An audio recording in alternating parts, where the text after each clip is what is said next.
Hi, this is going to be a review on Deadpool Wolverine, so prepare for that. So, first and foremost, gotta give an applause. Seriously, really good applause. Shouts out to Ryan Reynolds for getting everybody that he could in this project, as well as OGs. You'll know there's more than one in this movie. OGs and just people who just all around just on this project, man. It was just fantastic. So let's start off with just like how this whole story starts. Deadpool and Wade Wilson Deadpool is literally at the grave of Logan, which if you've seen Logan, you know exactly how that movie ended. While he's there, he's jumped by like these soldiers who are like, I want to say in a way, if you play Dragon Ball Z Xenoverse, they're kind of like the cops of the timeline. Takes them out and then escapes into a party with like his people and all that. You had Colossus, Nero Sergeant, T.H. Warhead, Kiniko, sorry, I just got done watching The Boys, and a bunch of other people that, were in the first two films. Hell, even Vanessa's back. So it's obvious that this is an entirely separate timeline. Come to find out that Wade is on a timeline that, I'll be real with you, I saw this movie like about 3 days ago, so I don't remember exact details, but I'm pretty sure this was a timeline that's about to be erased. Along with that, he recruits Wolverine, which you actually saw him travel across the multiverse of timelines to different Wolverines. Henry Cavill was a Wolverine. Shouts out to that, which is another thing I like to say to people he got on the project. And then he went into a comic book accurate Wolverine who was literally 5'3". Like, Jesus Christ, I never thought I would see them use that effect on Hugh Jackman. And then he finally kidnapped an actual Wolverine that, he was able to like knock out. Come to find out that the people thought this was the worst Wolverine of them all because he let his people die. Now, if you know Wolverine all that well, this dude doesn't really like taking orders or like being dragged into shit that's not his problem. So they end up fighting, which again draws the attention of most of the villains in this group and all that, of this timeline. Which again, this somewhat follows the timeline of Logan, where basically like all the superheroes are dead, but differently. It follows more of the Old Man Logan comics where supervillains have taken control of, not say the world, but I would say America. And the Avengers and all good guys are dead, and the other ones are either in hiding. During this time, we see Chris Evans, who you really thought was coming back. I was like, okay, Captain America come back. Lo and behold, this dude has a whole surprise for you. Even Deadpool, who he breaks the fourth wall. You think this dude's about to say Avengers Assemble and all that. But to everybody's surprise, this dude says flame on. If you know Fantastic Four, you know. To which they get stopped because out of all people you could have had on this rendezvous mission, you had Pyro, the guy who controls and manipulates any type of fire. So he was able to put Human Torch down very quickly. So him, Wolverine, and Deadpool get captured and they get back to the villain base, where again a bunch of OGs come back. You had Toad, you had Lady Deathstrike, you had, I swear there was no Calypso. You also had, what was that dude's name? Azazel from X-Men First Class.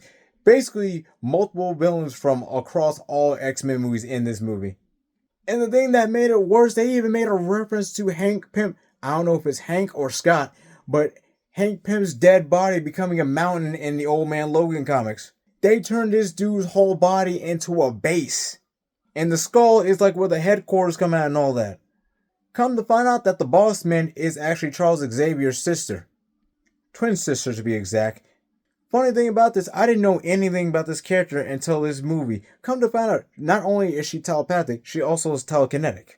So with them arriving, she kills Human Torch, which in the most brutal fashion, a way you can use telekinesis.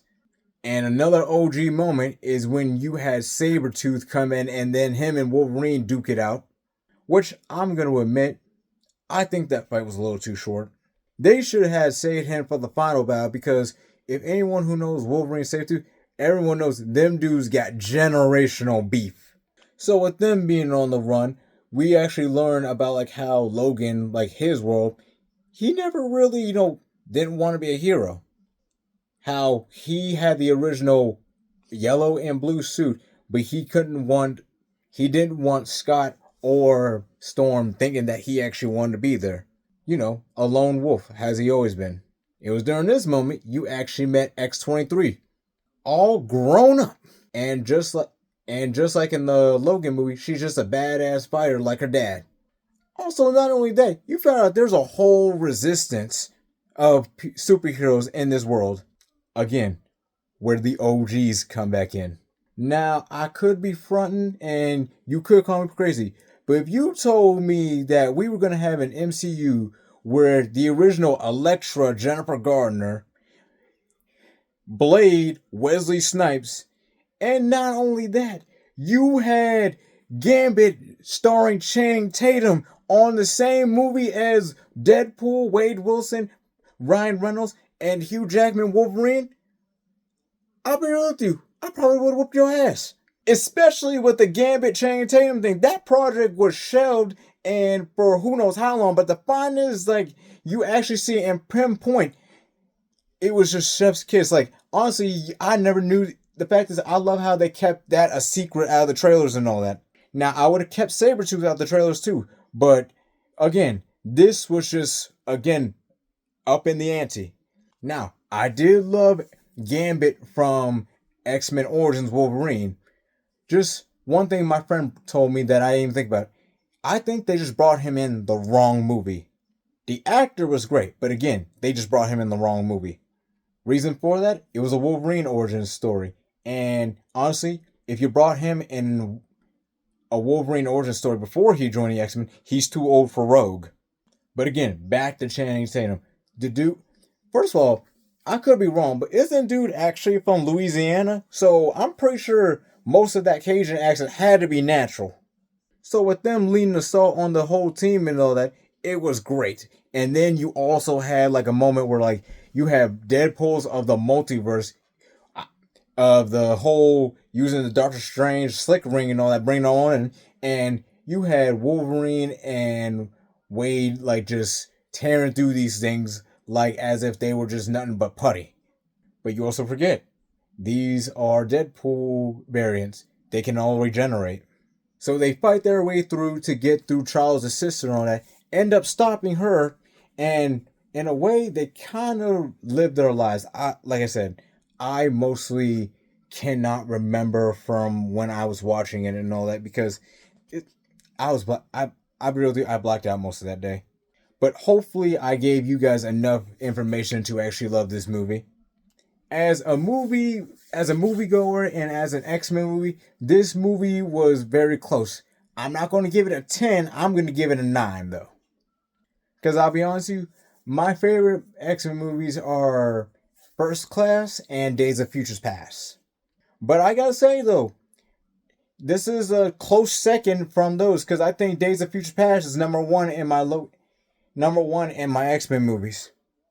But overall, great movie. 9 out of 10. Definitely go see it. I might just go see it again because I know there's gonna be some shit I missed in there. But other than that, tell me what you guys think. Till next time.